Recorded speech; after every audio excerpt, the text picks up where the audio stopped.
I remember the exact moment my throat began to burn. It was like swallowing fire disguised as tea. The lights above the banquet table shimmered soft golden against the glass walls of the restaurant. Guests laughed, clinking crystal flutes filled with champagne. And right there in the middle of that glittering room, my voice, the thing that had built my whole life, that had carried me through years of speeches, business meetings, lullabies to my son, suddenly broke apart like thin glass. My hand shook the porcelain teacup, rattling against its saucer. I tried to clear my throat to say something, anything. Nothing came out, just air. Dry, hot, desperate air. My son Daniel leaned over from his seat beside me. "Are you all right, Mom?" he asked softly, loud enough for everyone to hear. His tone was polished concern, but I saw the shadow of satisfaction flicker across his face, a tiny twitch of a smile that no one else noticed. "Maybe you should sit down," he added. 65 is a lot of years to carry. Maybe it's time to let someone younger speak." The laughter that followed was gentle, polite, but I felt it slice through me like a knife. I had planned to give a short speech that night, a few words of gratitude to the people who had stood by me for decades, and maybe, just maybe, a message to remind Daniel that legacy meant more than ownership. But now, as I clutched my throat and felt my voice vanish, it seemed that chance had been stolen from me, or taken. I could hear the murmur spreading across the room, the kind that ripples like wind through dry leaves.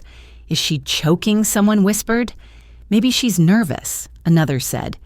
Nervous? As if I hadn't spoken before audiences of hundreds, as if 65 years of resilience could crumble because of a few stares. My fingers tightened around the cup, the taste of the tea, lingering bitter metallic wrong. I tried to breathe through it, to smile, but the edges of my vision dimmed. Daniel's wife, Clara, reached over her manicured hand, resting on my arm. "It's all right, Mother," she said sweetly. "You've done enough tonight. Let Daniel handle the announcements." Her voice dripped with practiced sympathy, the kind that hides its cruelty behind perfect diction. The guests nodded, some clapping softly, as if this were a passing of the torch instead of a burial of dignity. I wanted to speak, to scream, but all I could do was stare at the glass of tea, the faint sediment swirling at the bottom, catching the light. My body swayed, the world tilted slightly. Someone gasped. I steadied myself on the table. "Maybe some water," Daniel said. He gestured for a waiter, smiling like the picture-perfect sun. To everyone else, he was calm, composed, admirable even. But to me, the small crack in his performance was visible. His fingers tapped against the table in an uneven rhythm, betraying his anticipation. He wasn't worried. He was waiting for me to collapse, to give him the stage he thought he deserved. I have learned something about betrayal. It rarely comes from strangers. Strangers may wound your pride, but only blood can stab your soul.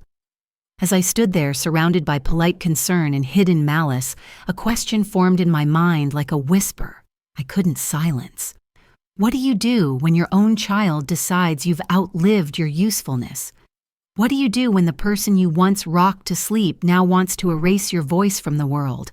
I could feel my pulse hammering in my ears. The noise of the room became distant, muffled, as though I were underwater. I tried to focus on Daniel's face, to find the boy I used to know, the one who used to run to me with scraped knees and ask me to tell him he was brave. But that boy was gone. In his place sat a man whose smile was as sharp as broken glass. "It's okay, everyone," he announced. "Mom's had a long day. Why don't we give her a round of applause for everything she's done?" The guests clapped, smiling toward me, as if this were a moment of honor. But I saw the subtle relief in their eyes, the comfort of seeing age silenced, of knowing they would never be that vulnerable. The applause sounded like rain on a coffin. My throat burned harder. I coughed, no sound, emerging only pain. A tear slid down my cheek, not from weakness, but from rage, so deep it tasted of iron. I wanted to slam the cup down, to shout, "You did this," but I couldn't. Instead, I straightened my back and forced a smile so calm it frightened even me. Daniel's expression faltered. For a split second, confusion crossed his face, as if he sensed something had slipped out of his control. I looked him straight in the eye and let the silence stretch until it was unbearable, the kind of silence that speaks louder than any voice. Then I mouthed a single word that only he could read on my lips. Why? He blinked, taken aback, then laughed awkwardly. Mom, you really should rest. The guests turned their attention back to their plates, the tension dissolving into the hum of background chatter. But for me, the room had changed. The air itself felt heavier, poisoned not by what was in my cup, but by what was in my bloodline. I don't remember much of the rest of the evening, just fragments. The flicker of candles, the soft piano music, the faint aftertaste of bitterness on my tongue, the way Daniel's arms circled Clara's waist as they smiled for photos, as if nothing had happened.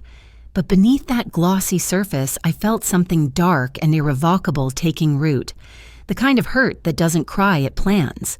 Later that night, after everyone had left and the hall smelled of extinguished candles and spilled wine, I sat alone at the table. My voice had not returned. I pressed my fingers against my throat, feeling the pulse there, faint but steady. I replayed the evening in my head, the smirk, the comments, the tea. It all fit too perfectly, too rehearsed. I remembered the way Daniel had insisted on preparing my cup himself, how he'd said, "Let me take care of you for once, Mom." Such tenderness in his tone. I had believed it then, believed he just wanted to make me feel loved. But love doesn't make you silent. Love doesn't burn your throat. I picked up the cup, sniffed it, and smelled something faintly chemical beneath the bergamot. My stomach turned. The truth was too ugly to ignore now. I could have collapsed. I could have died. And Daniel would have cried just enough tears to look believable, while collecting every piece of what I'd built. He'd always been ambitious, but ambition without conscience is hunger with no end. I sat in that empty hall until the lights dimmed and the cleaning crew started to whisper about closing up. Then I stood, smoothed my dress, and looked at my reflection in the mirror across the room. My eyes looked older. Yes, but also sharper. "You tried to silence me, Daniel." I whispered hoarsely, the words scraping like sandpaper. "But you forgot who taught you how to speak." The mirror didn't answer, of course. But in that reflection, I saw two versions of myself, the woman who had been humiliated and the one who would rise again. The second one was already forming quietly, deliberately.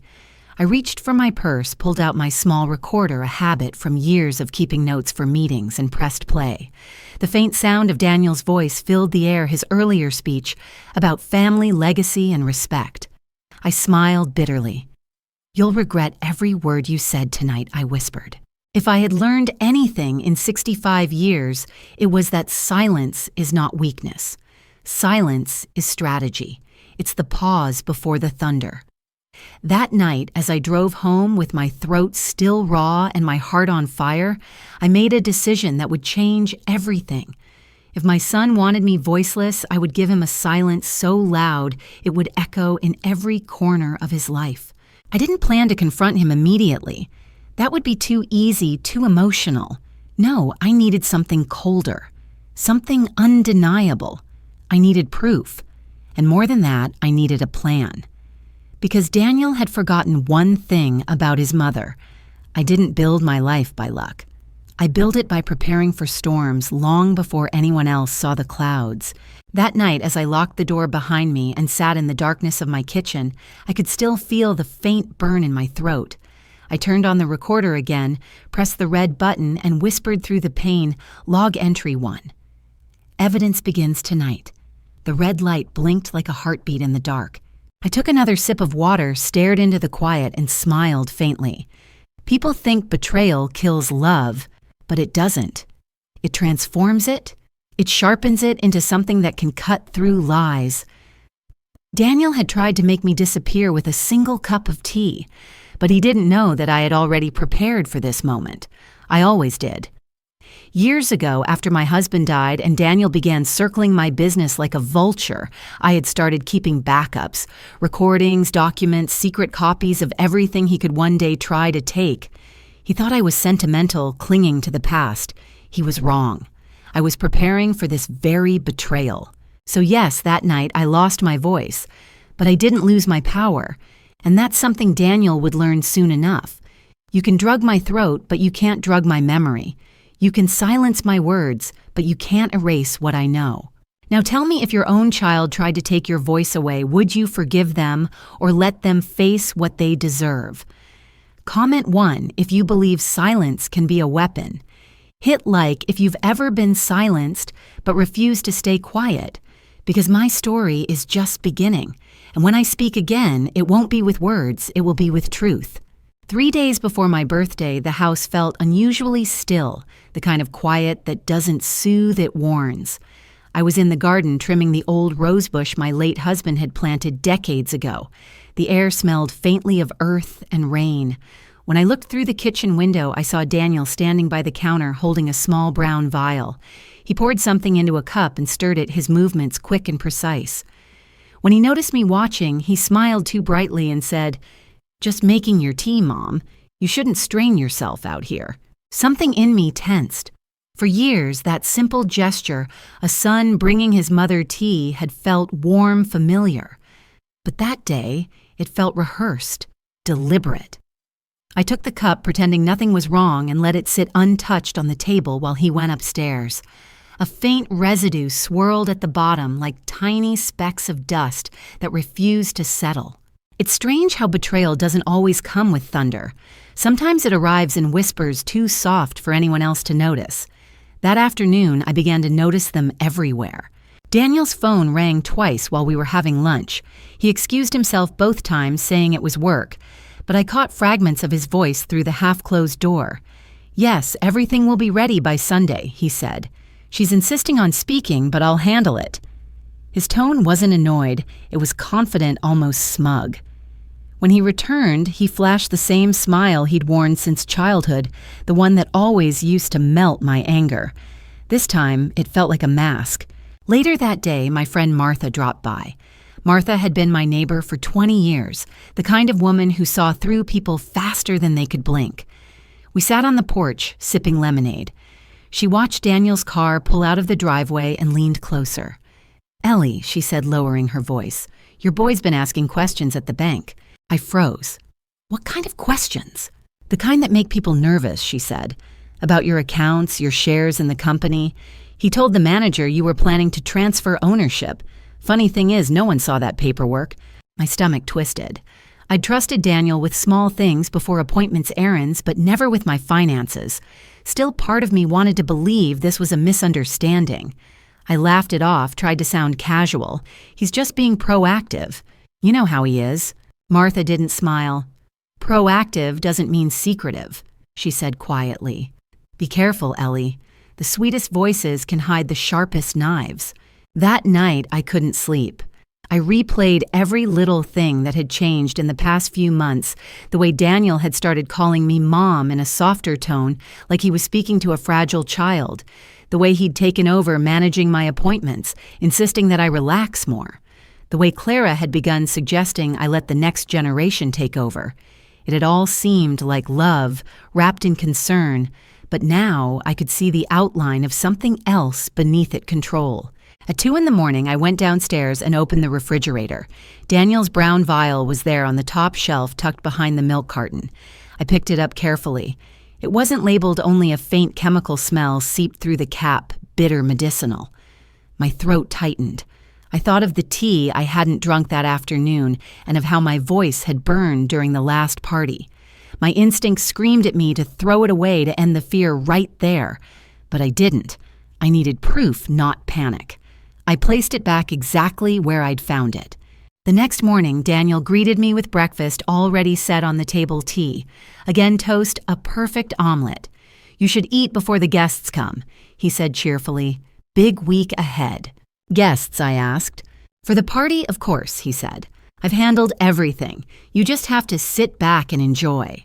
I studied him as he spoke, the ease of his posture, the controlled warmth in his voice. He wasn't nervous, he was certain, and that certainty terrified me. I glanced down at the tea. It smelled normal, floral sweet, but I could almost feel the bitterness lingering beneath the surface. When he turned away to answer his phone, I switched the cup with another from the counter and poured mine quietly into the sink. The liquid swirled away faintly yellow under the kitchen light. I rinsed the cup twice. My hands were trembling. That afternoon, I visited Martha again. "You were right," I told her. "Something's off." I told her about the vial, the residue in the tea, the conversations I'd overheard. Martha listened carefully, her brows knitting. "Ellie, you can't just confront him.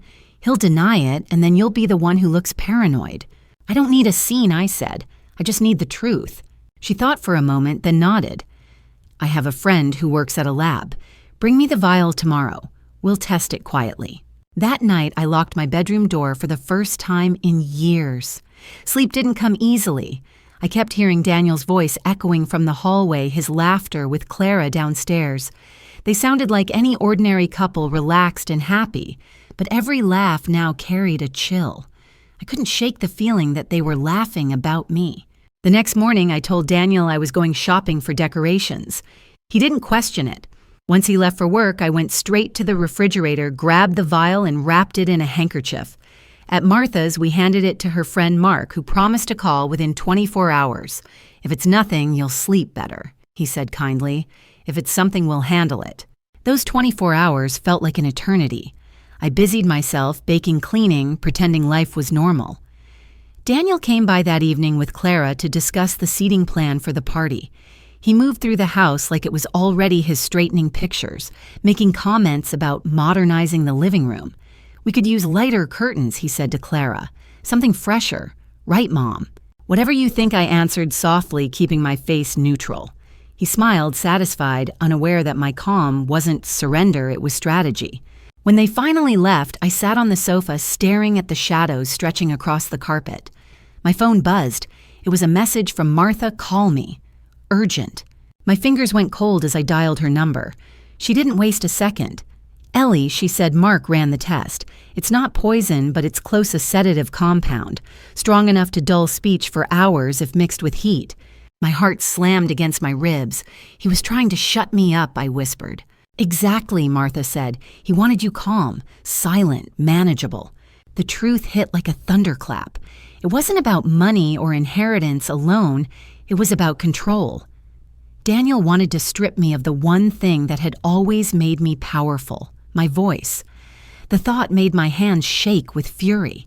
As I hung up, I felt a strange calm settle over me. Fear had done its worst. What remained now was clarity. I looked around my quiet house and saw it not as a prison but as a stage. The curtain hadn't fallen yet. I still had my final act to play. I poured myself a new cup of tea, fresh, untouched, and whispered to the empty room. "You think you've silenced me, Daniel, but I've only just started listening." The night before my birthday dinner, the air inside the house felt heavy, almost watchful. I'd started leaving the lights dim on purpose. Darkness had become my ally. It let me listen without being seen. From the upstairs hallway, I could hear Daniel's voice drifting from the living room below, low and steady, the way men speak when they think no one else is around. Clara's voice followed, softer but sharper, like the click of glass heels on marble. "You're sure she's going to speak?" Clara asked. "She won't after this," Daniel replied. "By the time the guests are seated, she'll be too calm to say anything embarrassing. It's harmless, just a sedative. Harmless." Clara scoffed. "You said that about the last time, too. She couldn't talk for hours." "That was an accident," Daniel said quickly. "She'll just be quiet. That's all we need. Once she signs the papers, we'll handle the rest." My stomach turned. Papers. There it was again, the word that had started to haunt my days. I knew exactly which ones he meant. The ownership documents for the company my husband and I had built from nothing. The company that bore my name, my sweat, my entire life. Daniel wanted it all cleanly, quietly, without the trouble of my resistance. I leaned against the wall, my breath shallow. The floor creaked faintly beneath me and I froze. Clara's voice went sharp. "Did you hear that?" Daniel paused. "Probably the pipes. This place is ancient." They laughed softly, the sound of two conspirators convinced of their victory. I stayed there another minute, then crept back to my room, my pulse thundering in my ears. I had never known silence could feel this loud. For the next few hours, I couldn't stop shaking. Betrayal has a sound. It's the quiet rustle of people you love, planning your downfall while you still hope you're wrong. I sat at my vanity staring at my reflection. My skin looked paler than usual, my eyes older. But there was something else in them too, something Daniel had forgotten about. I wasn't just a mother. I was a strategist. I had run a company through recessions, competitors, and lawsuits. I knew how to read danger long before it struck. I reached for my phone and texted Martha. "He's planning something tomorrow. I need to record him. Can you help?" Her reply came within minutes. "I'll bring what you need. Be ready." True to her word, Martha arrived the next morning with a small device tucked into her handbag. "Mini recorder," she whispered, handing it over. "Battery lasts 8 hours. Just press here to start." I turned it over in my hands, the smooth metal cool against my skin. "You think this will be enough?" "Enough to prove you're not crazy," she said. "Enough to make him sweat." She looked at me carefully. "Ellie, are you sure you want to do this? Once you start, there's no going back." I met her eyes. "He's already gone back on everything that mattered. It's my turn." We hugged briefly, two old women clutching at courage like it was air. When she left, I hid the recorder inside the pearl brooch I always wore my husband's last gift to me. Its clasp had loosened over the years, but it was big enough to hold the device without notice. I fastened it to my jacket and practiced pressing the hidden button until I could do it without looking. That evening, I waited in the kitchen while Daniel went over the dinner arrangements on the phone. I pressed the brooch once. The faint click sounded like the loading of a gun. "Everything's ready," Daniel was saying. "Yes, the notary will arrive at 8. She'll sign it before dessert." The notary. He had arranged a legal witness for the transfer. I almost laughed. My son was staging a corporate coup in the same breath as my birthday celebration. When he hung up, I said casually, "You seem busy, dear." He looked up, surprised but smiling. "Just making sure tomorrow runs smoothly. You deserve a perfect evening." "Perfect," I repeated the word, tasting bitter. "Will there be speeches?" "Of course," he said, "but you don't have to worry about anything. Just enjoy yourself." His voice was so gentle I almost believed him again. Almost, but I'd already learned what his gentleness cost.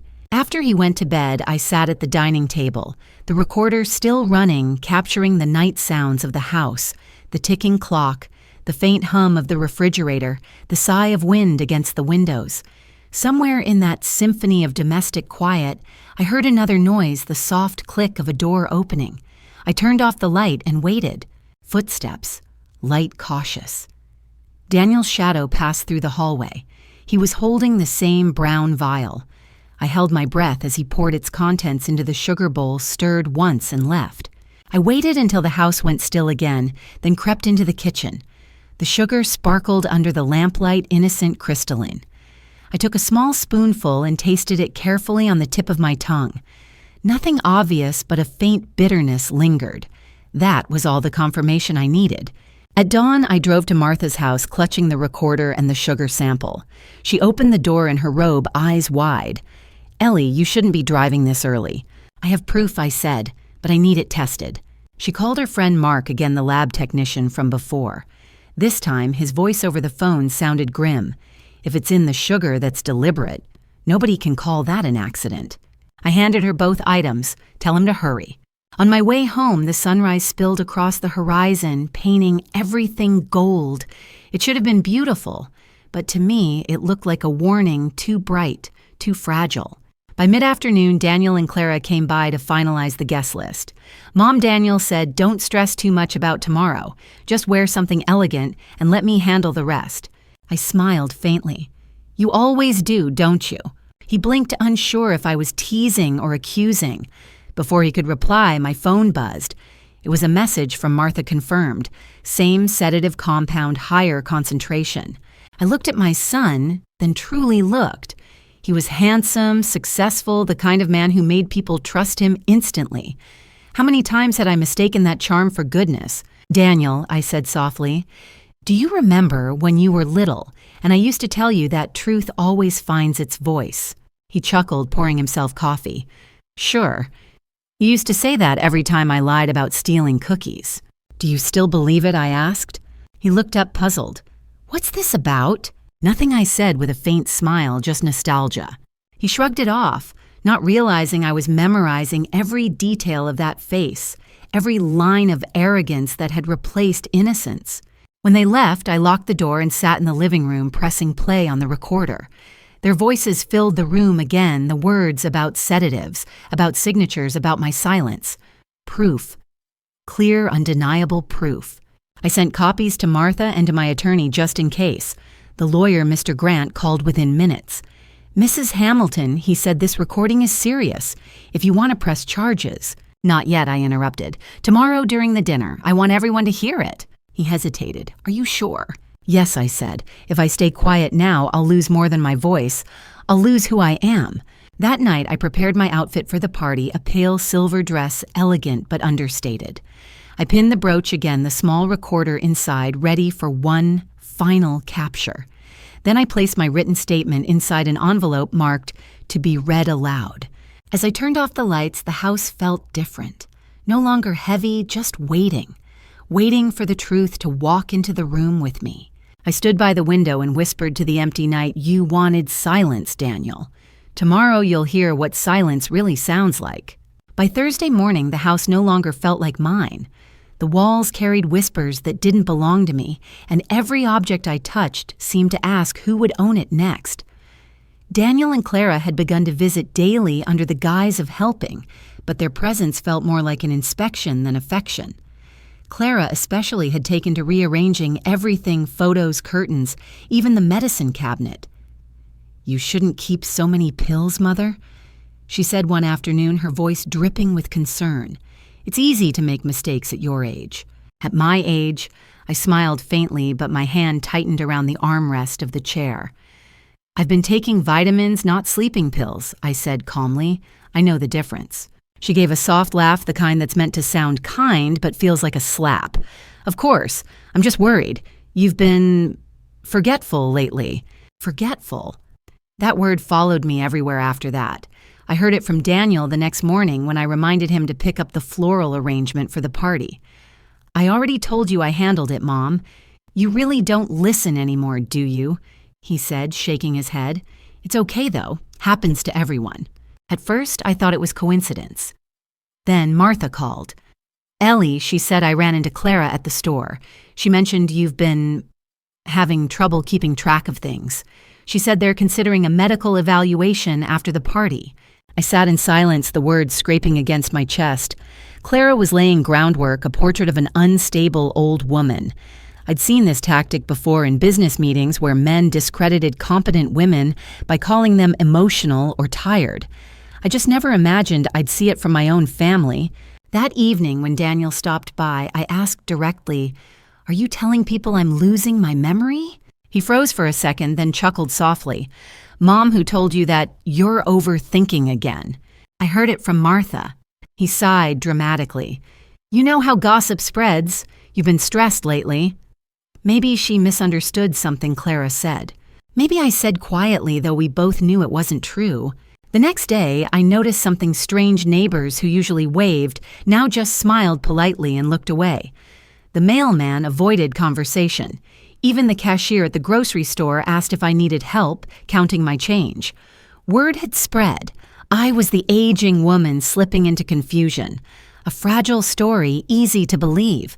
That night, sitting at the dining table alone, I replayed the recording I had made of Daniel and Clara. Their voices came through clearly undeniable, but proof was a lonely companion.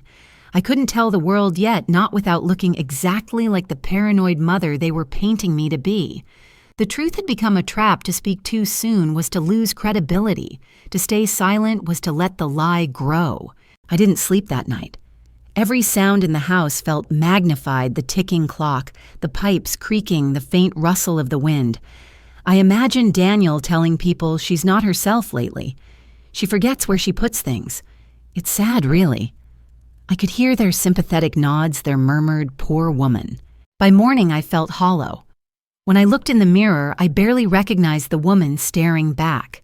The lines on my face had deepened overnight, and my eyes looked tired, ringed with sleeplessness. "You're letting them win," I whispered to my reflection. But part of me wondered if that's exactly what they wanted to drain me until I started doubting my own mind. Martha came by later with groceries, her voice cautious. "You look exhausted," she said. "Are you sure you want to go through with this?" "I have to," I replied. "If I don't, they'll take everything. Not just the company, my name, my story, my sanity." She hesitated. "I'll stand by you, Ellie, but please be careful. They're clever and they think you're cornered." That night, Daniel called. His tone was unusually gentle. "Mom," he said, "Clara and I have been talking. Maybe after the party you should come stay with us for a while. Just a few weeks. It'll be good for you." "Good for me," I repeated. "And for you, I suppose." He laughed lightly. "You make it sound sinister." "It's not. You've been under a lot of stress. Maybe you just need rest." I could hear Clara's voice in the background whispering something.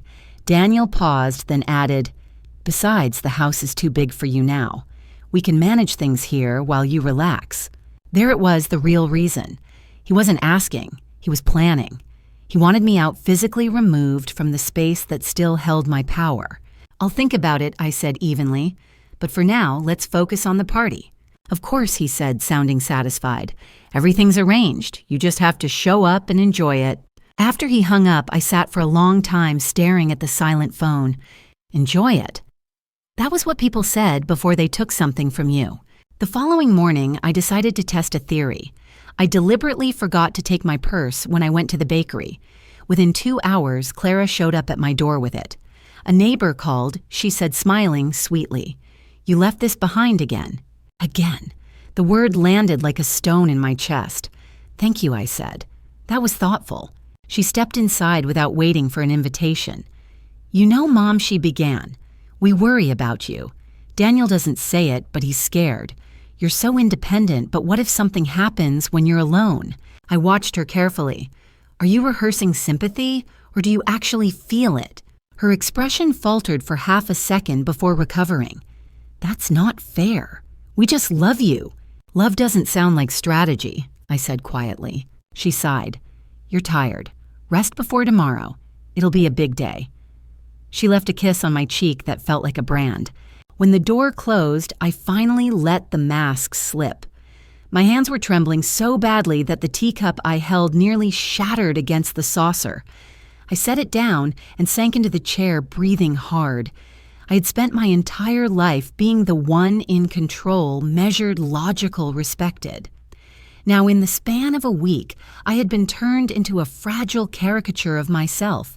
I thought of my husband then, how he used to say, "When people want to erase your power, they'll first make you doubt you ever had it." The memory hit me like a wave. I closed my eyes and whispered, "Robert, I'm trying." Tears came hot and fast, slipping down my face unchecked. For the first time in years, I felt the weight of loneliness crush me. I wanted to call Daniel, to scream, to ask him why he hated me enough to destroy me piece by piece. But the answer no longer mattered. The man I'd loved as a son didn't exist anymore. By evening, I was a shadow pacing the house, replaying every cruel word, every patronizing smile. The walls seemed to echo them back at me, growing louder with each loop. Forgetful, tired, confused. I pressed my palms against my ears and whispered, "No, I know what I heard. I know what you did." Then something inside me shifted, not a loud revelation, but a quiet alignment. I realized that isolation was exactly what they wanted. If I let fear consume me, their story would become truth. But if I stayed calm, if I used their own arrogance against them, the truth would reveal itself. I walked to my study, opened the drawer where I kept my husband's old fountain pen, and began to write. My handwriting shook at first, but steadied with every line. I documented everything: the residue in the tea, the vial in the fridge, the sugar, the conversations, the way people had started treating me differently. Each word was armor. By the time I finished, dawn was brushing the edges of the sky. I read the last sentence aloud in a hoarse whisper. They think I am alone, but I am not powerless. The house was quiet again, but this time it wasn't suffocating. It was waiting like me. Tomorrow would bring the party the witnesses the moment Daniel thought he had scripted. What he didn't know was that I'd rewritten the ending.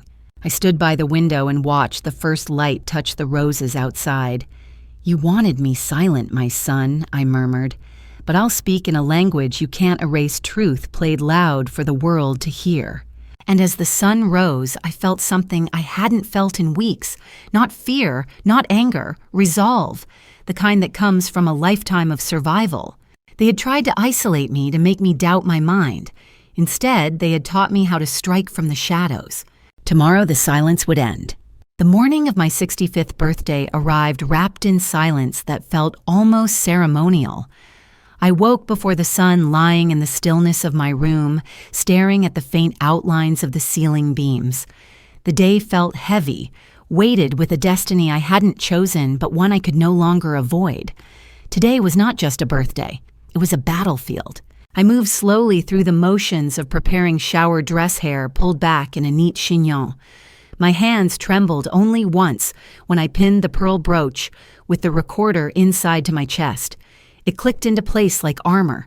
I breathed deeply and whispered, "This is it." Downstairs, the house was alive with movement. Clara was already bustling in the kitchen, her designer dress hidden under a cream-colored apron, giving her the false image of domestic warmth. She turned when she saw me. "Mother, you look lovely," she said. The compliment sounded rehearsed brittle. "Thank you," I replied. My voice was calm, but I could feel the burn of suspicion beneath every word. Daniel entered his suit, pressed perfectly, his smile broad. "Happy birthday, Mom," he said, kissing my cheek with just enough affection to convince the watching caterer. To me, it felt like the brush of frost. "Thank you, Daniel," I said. "You've done a lot for this evening." "I want it to be perfect," he replied. "Just relax and enjoy yourself. I'll handle everything." That phrase again. "I'll handle everything." Each time he said it, it sounded less like comfort and more like a declaration of ownership. By late afternoon, the guests began to arrive. Cars lined the driveway, their headlights casting brief, dazzling arcs across the windows. The house filled with laughter, perfume, the clink of glasses. From the outside, it looked like a celebration of life. From the inside, it was a masquerade. I moved among the guests, smiling, nodding, making small talk. But beneath the surface, my body was tense, every nerve tuned to the undercurrents. I could feel Daniel watching me, constantly hovering close, always ready to steer me away from conversations. Clara stayed glued to his side, whispering in his ear, her eyes darting toward me with a look that was almost hunger. When the moment came, I was standing near the dessert table. Daniel approached with a tray in his hands. On it, 2 teacups steaming gently. He handed one to me, his smile smooth, flawless. "Here, Mom," he said, "your favorite, Earl Grey with honey." I took the cup, staring into the amber liquid. It looked harmless, even inviting. The fragrance rose warm and familiar. But I knew what swam beneath that surface. Our eyes met. "Thank you, Daniel," I said softly. He smiled wider, relieved perhaps that I seemed compliant. I raised the cup, tilted it slightly against my lips, and let the liquid touch my mouth without swallowing. I lowered it again, carefully, deliberately. "Delicious," I said. His shoulders relaxed. He believed me. As the evening progressed, I played my part perfectly. I allowed myself to wobble slightly when I stood to cough faintly when I spoke. Guests began to glance at me with concern, their whispers carrying just enough for Daniel and Clara to hear. "She doesn't look well. Maybe she's too old for this kind of gathering. Poor woman. It's sad, really." I caught Clara's satisfied glance toward her husband. The plan was working, at least their plan. But mine was only just beginning. At 7:30, the notary arrived. He was a thin man in a dark suit, carrying a briefcase that looked older than him. Daniel greeted him warmly, ushering him to a quiet corner. "Thank you for coming," Daniel said. "It'll just be a small formality. Mother's ready to sign over the documents." My chest tightened. This was it. The theft disguised as duty. I stood nearby, pretending to sip my tea again, letting the bitter tang touch my tongue but never passing my lips. The notary approached me. "Mrs. Hamilton," he said, "I just need a few signatures for the transition of authority." He opened the briefcase and produced a stack of papers, crisp and waiting. I stared at them, then looked at Daniel. His smile was wide, eager. Clara's hand gripped his arm like she was steadying him for victory. "I'll look at them in a moment," I said softly, "after I thank the guests." Daniel hesitated, his smile faltering for half a second before he recovered. "Of course, Mom. Whatever makes you comfortable." I stepped toward the dining room where the long table glittered with candles and polished silverware. The guests were gathered waiting for the toast. My throat felt tight, though not from any drug, from the weight of the truth pressing against it. Daniel tapped his glass. "Ladies and gentlemen," he began, "thank you for being here tonight to celebrate my mother's 65th birthday. It's a remarkable milestone, and we're honored to share it with all of you." Polite applause filled the room. He continued, "My mother has given so much of herself to her family and her company, but tonight we celebrate not just her past, but the future. A future where she can finally rest while I step forward to continue her legacy." Applause again. Clara's face shone with triumph. "And now," Daniel said, "I invite my mother to say a few words, if she feels up to it." The room turned toward me. Dozens of eyes expectant, curious, some pitying. I rose slowly, steadying myself on the table. I let my voice crack my breath hitch, as though I were struggling. Daniel's smile widened. He thought he had won.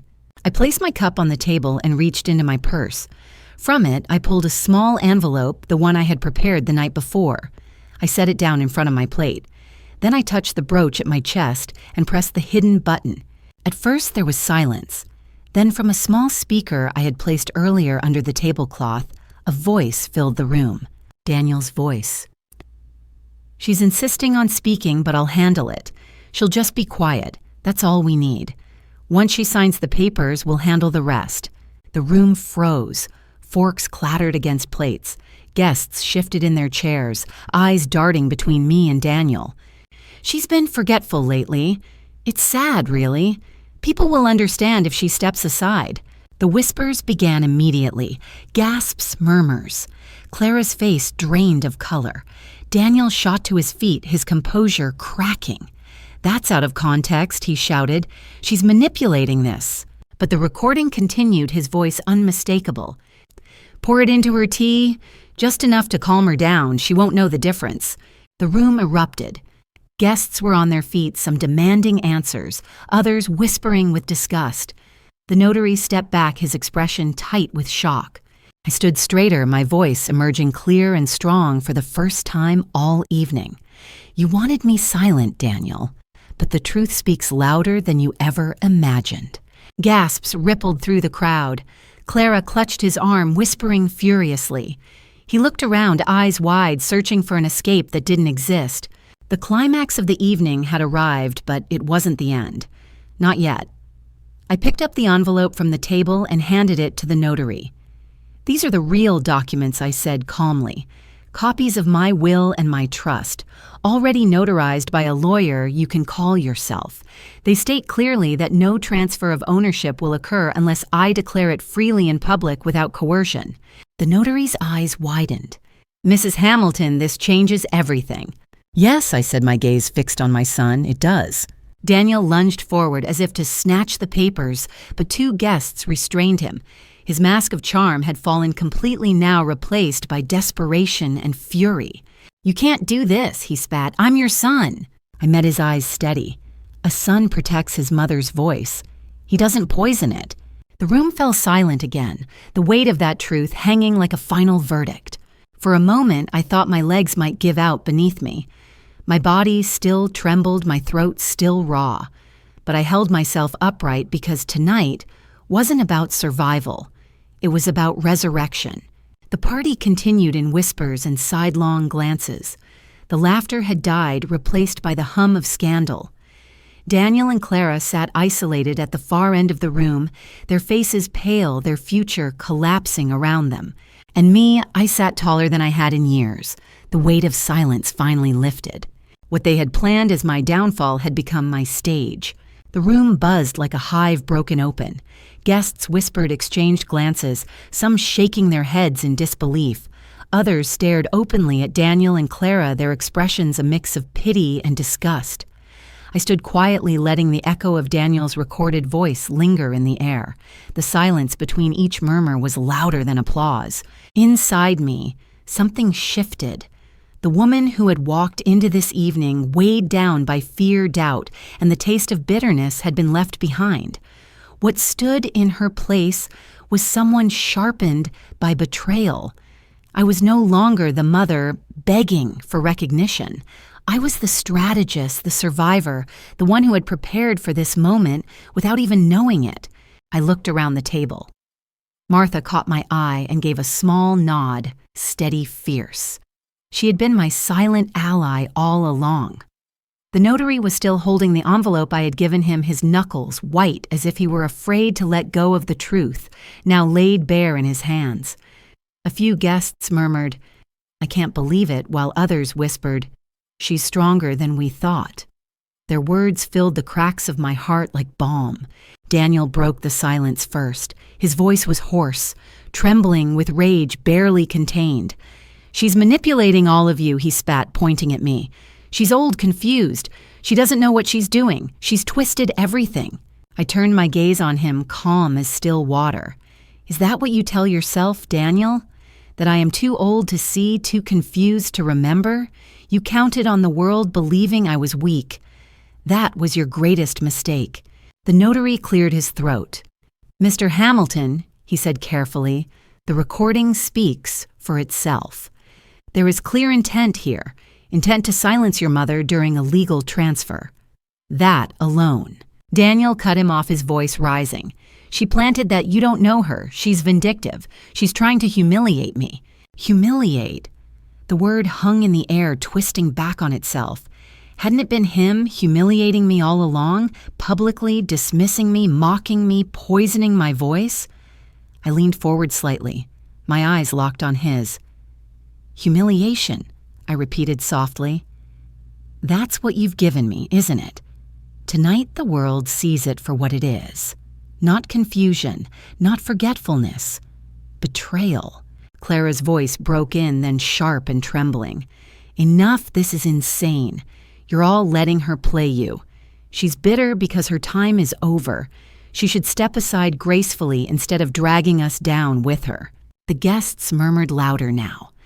I saw sympathy vanish from their eyes when Clara spoke, replaced by disgust. They had expected denial, maybe even shame, but arrogance that they could not forgive. I raised my hand and the room quieted.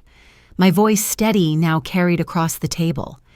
"Tonight you all have heard the truth, but what you don't know is that I didn't come here unprepared."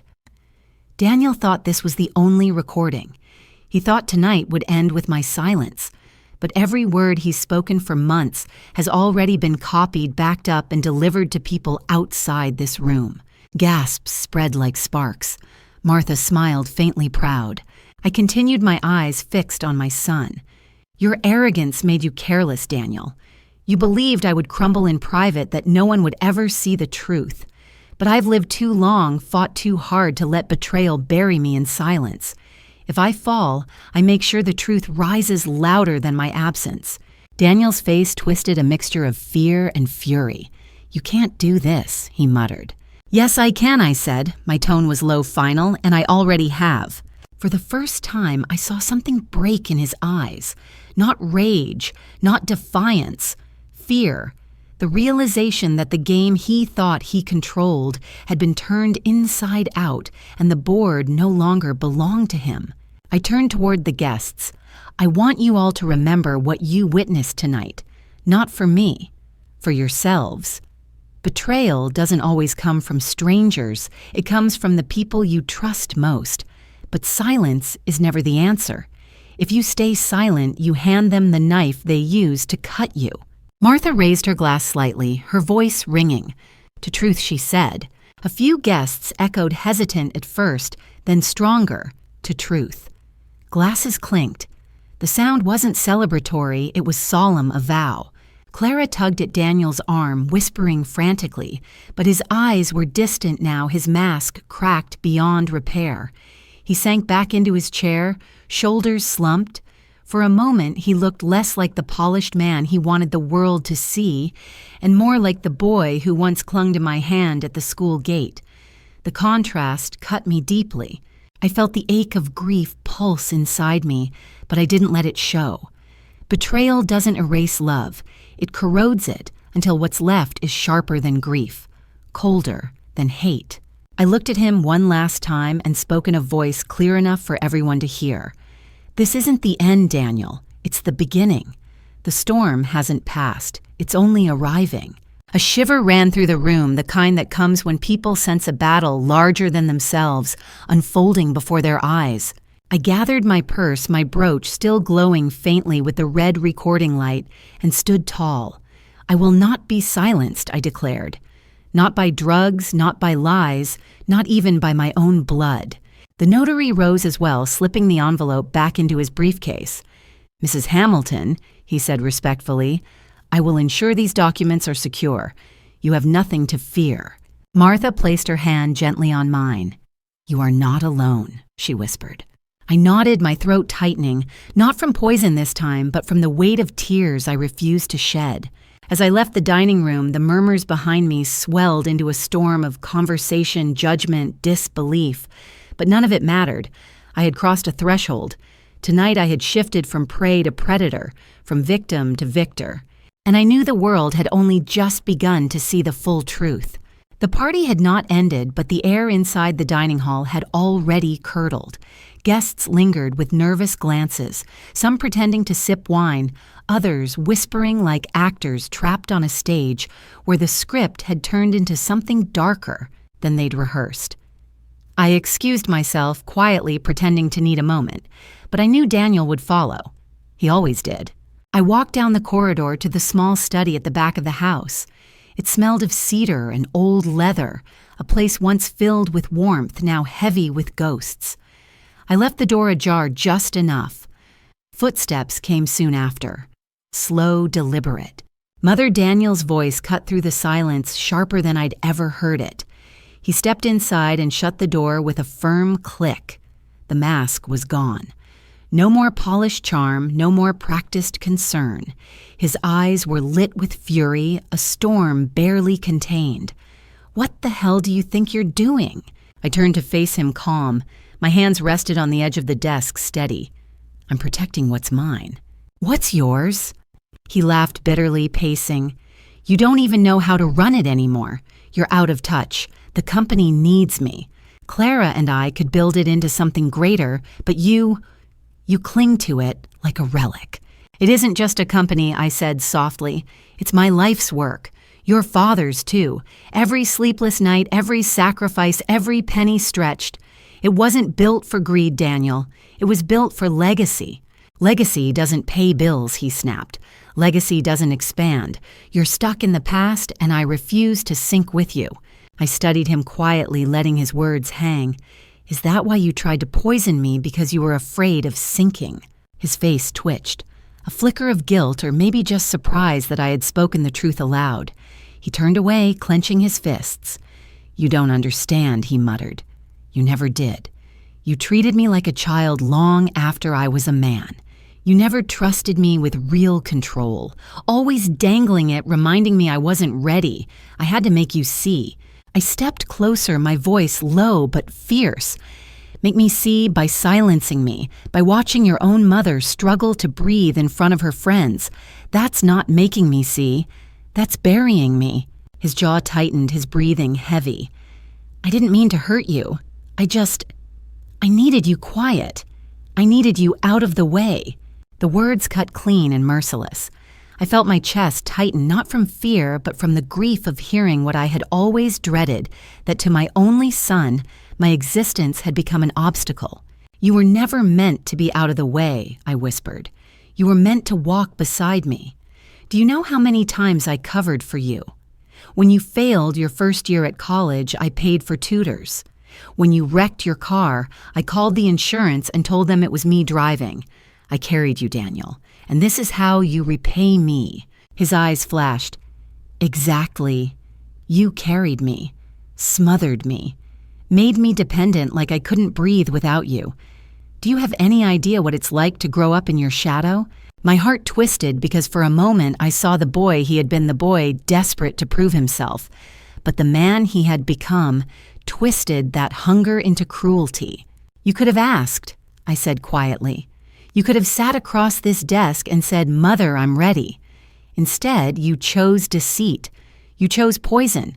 You chose to strip me of my dignity in front of everyone. His face hardened.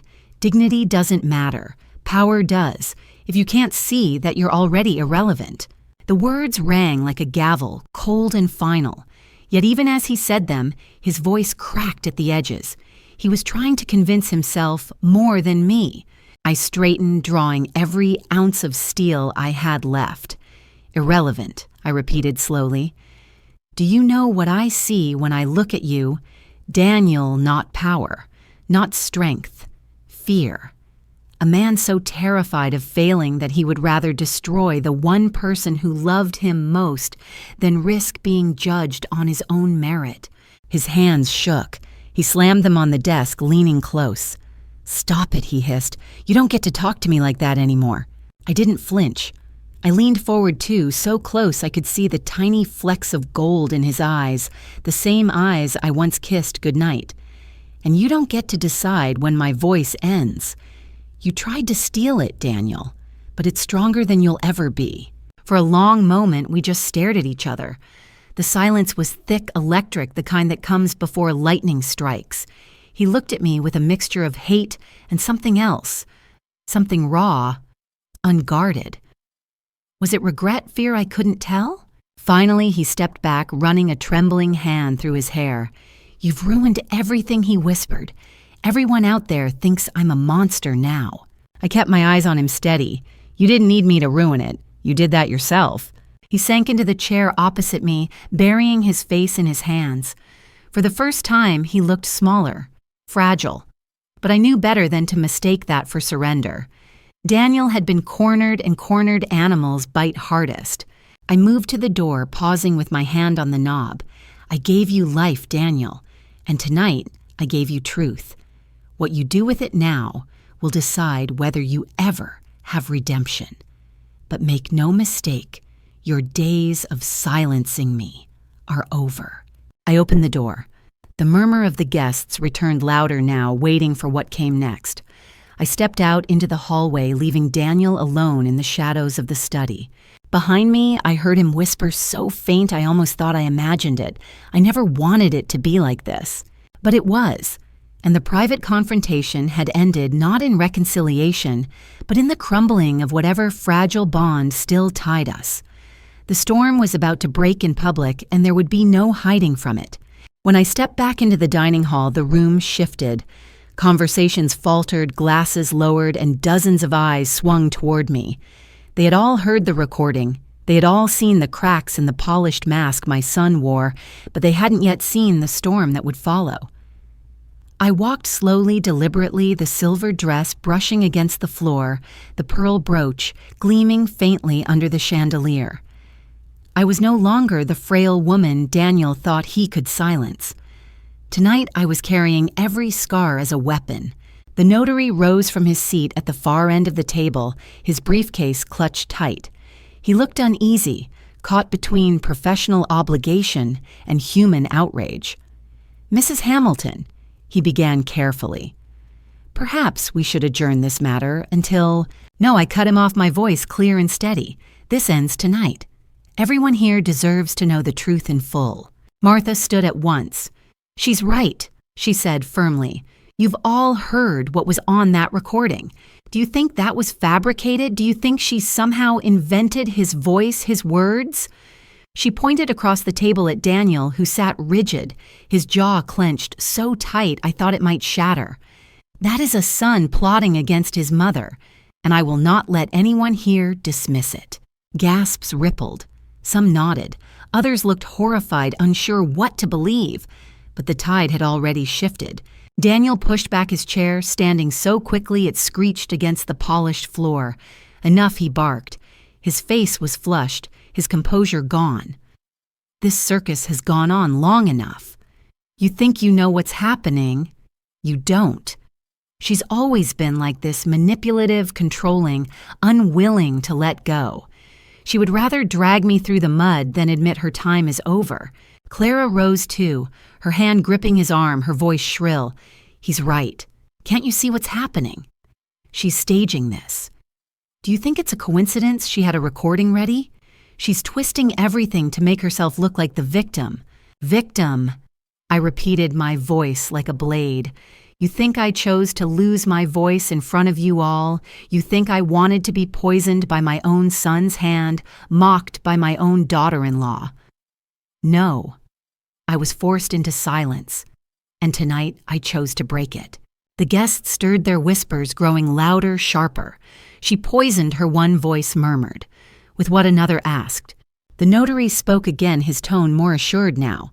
The evidence is clear. The conversation on that recording demonstrates intent, and the documents I was asked to witness.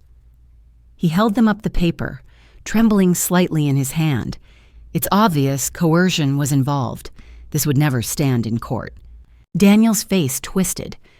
You think I'll let you take this from me? Everything I've worked for. His voice cracked with rage. Do you know what it's like to live in her shadow? To always be told you're not ready, not good enough. I looked at him, the boy and the man layered together in my vision.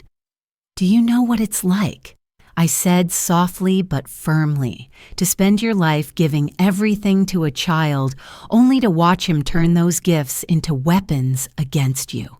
A hush fell. The truth of it rang too loud to ignore. Then Martha stepped forward, a folded paper in her hand. If words aren't enough, maybe this is. She unfolded it with deliberate care. A lab report. Independent testing of the residue found in her tea and sugar. It confirms the presence of a sedative compound, strong enough to impair speech and motor function for hours. She laid it on the table. The notary leaned in, reading quickly, his face paling. He looked up at the guests, then at Daniel. This is damning, he said simply. The room erupted. Voices clashed, overlapping. Unbelievable! How could he, his own mother? Daniel slammed his fist on the table, the silverware rattling. You don't understand, he shouted. I didn't want to hurt her, I just needed her to stop. Stop what I asked sharply. Stop loving you. Stop protecting you. Or stop standing in your way while you tried to steal everything your father and I built. The words landed like stones in water, spreading ripples through every soul present. Even Clara faltered her grip on Daniel's arm, loosening. For the first time, she looked afraid not of me, but of the man beside her. A guest near the head of the table stood. Mr. Clark, an old business associate of my late husband's, cleared his throat. I've known Eleanor for 40 years, he said gravely. I watched her fight through debt loss and hardship to keep that company alive. And I've seen Daniel too.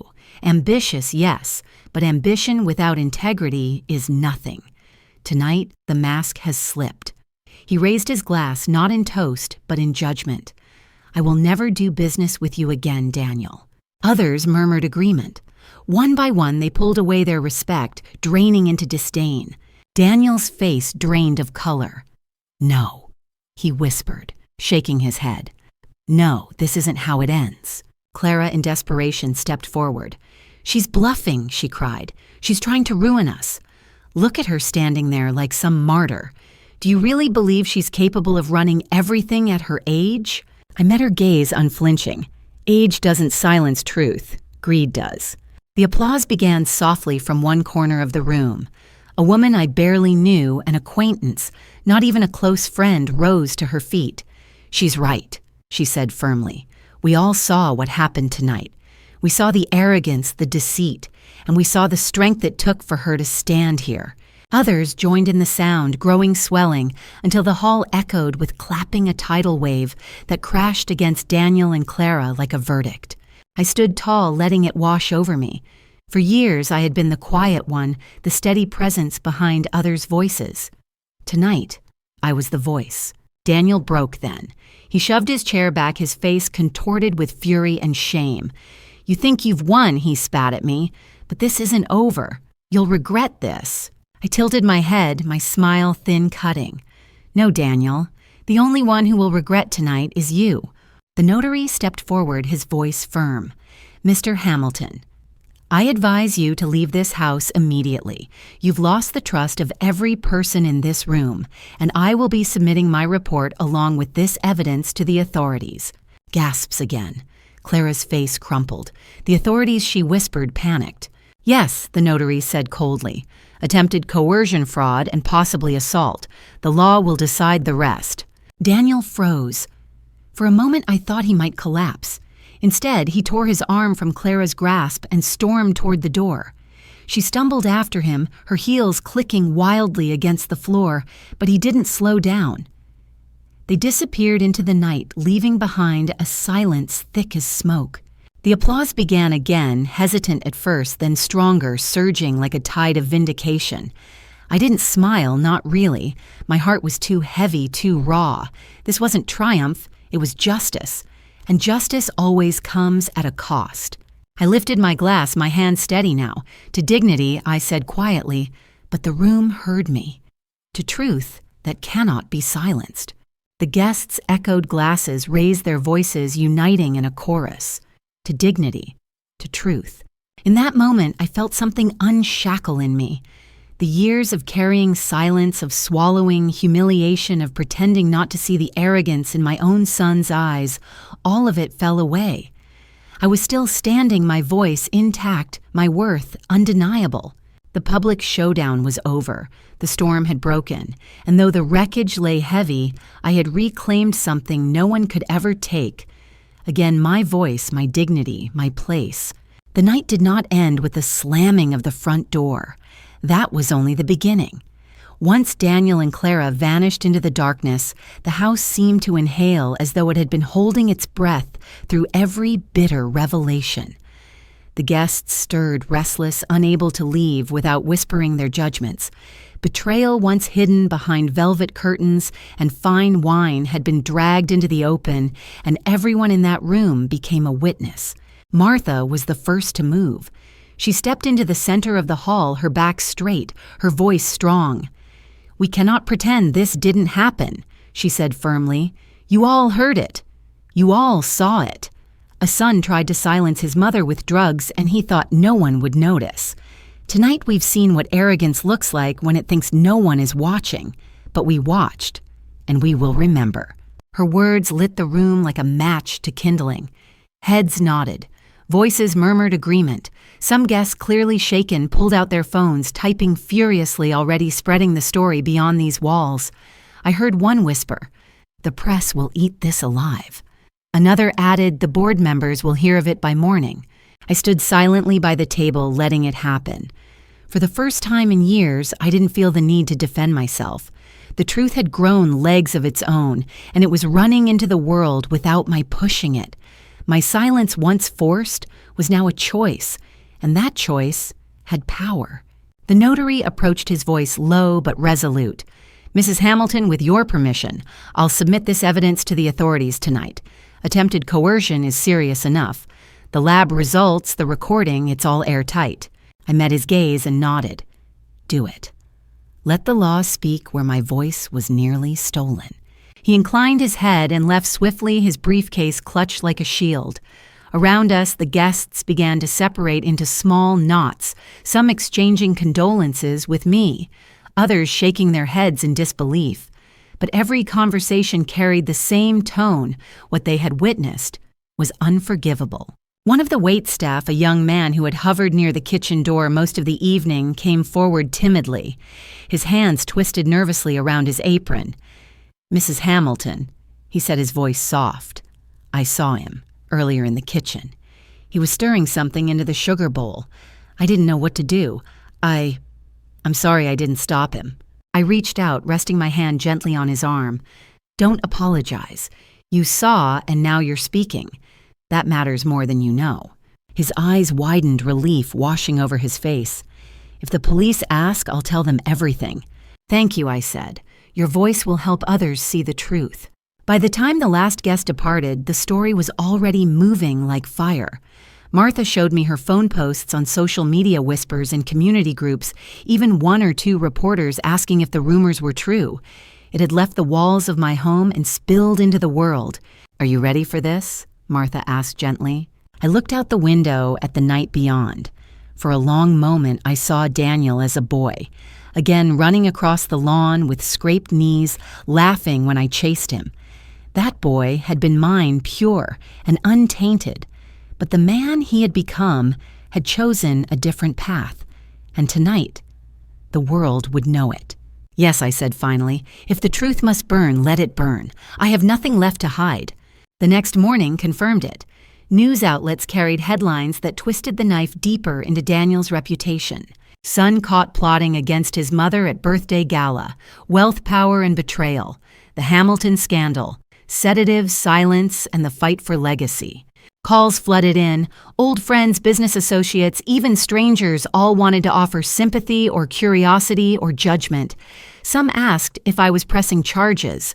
Others demanded to know how a son could do such a thing. Every word carried the same current outrage. And so the private wound became public. The humiliation Daniel had planned for me was now his own. His face, once the picture of success, was plastered across screens, no longer polished but tainted. Clara, too, was dragged into it, the loyal accomplice, the sneering daughter-in-law. Their names were no longer whispered with respect, but with contempt. I sat in my living room as Martha read the comments aloud. Some were harsh, others compassionate. But all of them confirmed one thing: I was no longer alone in this. My story had become larger than me. I closed my eyes, breathing deeply. I could almost hear my husband's voice, low and steady. When truth is spoken, it spreads like fire. And once fire begins, no one can cage it. The witnesses had spoken. The fire was spreading, and Daniel's betrayal was no longer mine to carry. It belonged to everyone who had seen it, heard it, and refused to forget. The storm that began in my dining room did not fade with the morning sun. It gathered force, sweeping through every corner of our lives until nothing familiar remained. Within 48 hours, Daniel's name, once synonymous with promise, was dragging headlines soaked in scandal. He had wanted prestige. What he received was infamy. The authorities moved quickly. The notary's report, Martha's testimony, the lab results, even the quiet words of the young waiter, they all wove together, a net from which Daniel could not escape. He was called in for questioning, then charged with attempted coercion and reckless endangerment. The phrase drugging his own mother clung to him like a scarlet brand. No amount of money, no polished lawyer could smooth it away. Clara tried to salvage her part. At first, she played the devoted wife, insisting she had no idea what Daniel was planning. But the recordings betrayed her too, her voice urging him on, mocking me in whispers she thought no one would hear. The community, once dazzled by her glamour, now recoiled. She became a pariah overnight, her beauty unable to mask the stench of cruelty. Business partners severed ties. The board of directors released a statement distancing themselves from Daniel, affirming their loyalty to me. Contracts dissolved, invitations vanished, doors slammed shut. The man who had once strutted in tailored suits now walked under the gaze of cameras that saw only disgrace. And me, justice felt heavy, not sweet. I watched the news reports, the endless loops of his photo beside cruel headlines, and my heart tightened. He was my son. The boy I once cradled through fevered nights, the boy who promised me as a child, "I'll never make you ashamed of me," and now shame was all that remained. There were nights when grief drowned out vindication.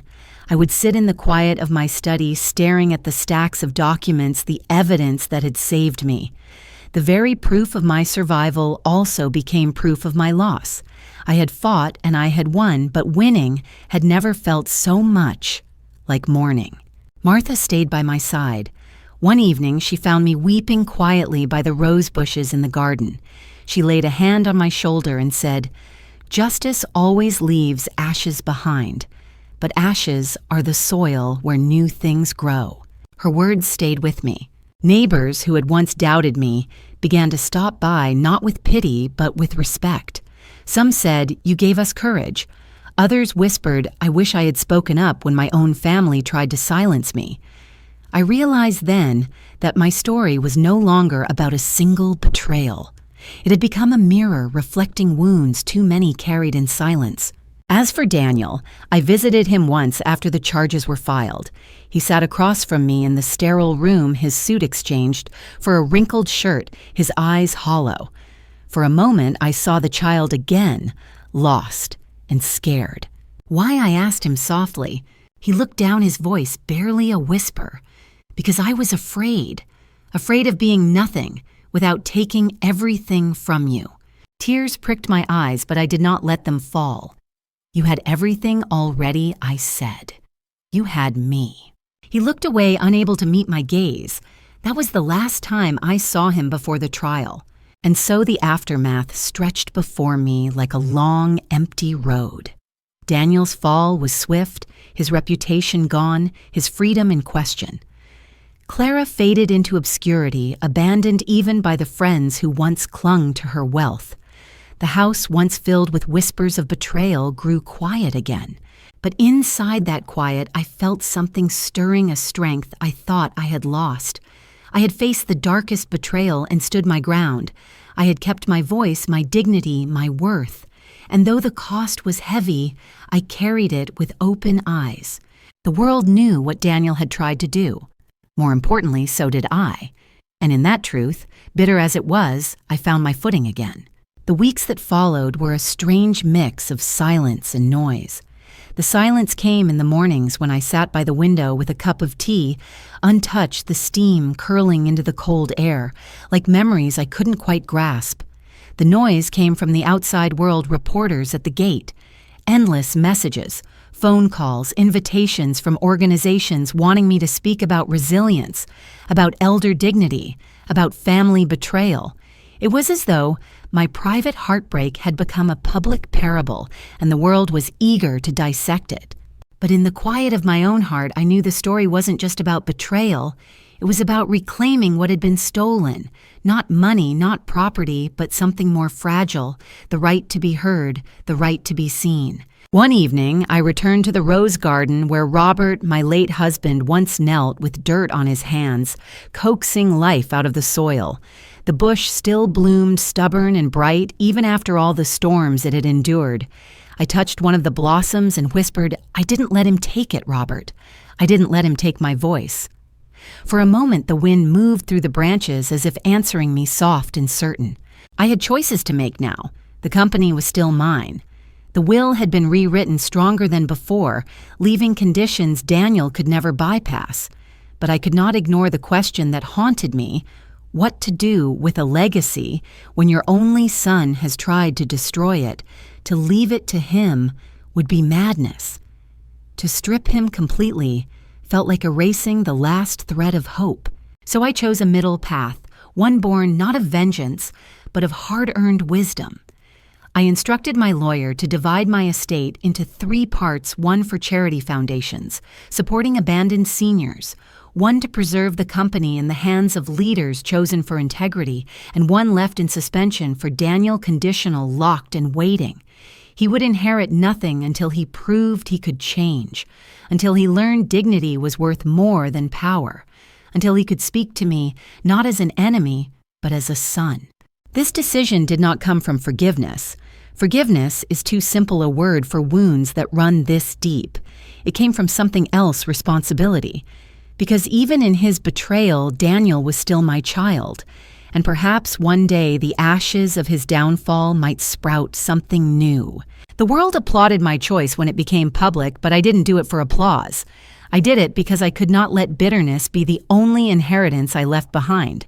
And so I began to rebuild not my house, not my fortune, but myself. I spoke at community centers where women whispered their own stories of being silenced by family, by age, by those they had once raised.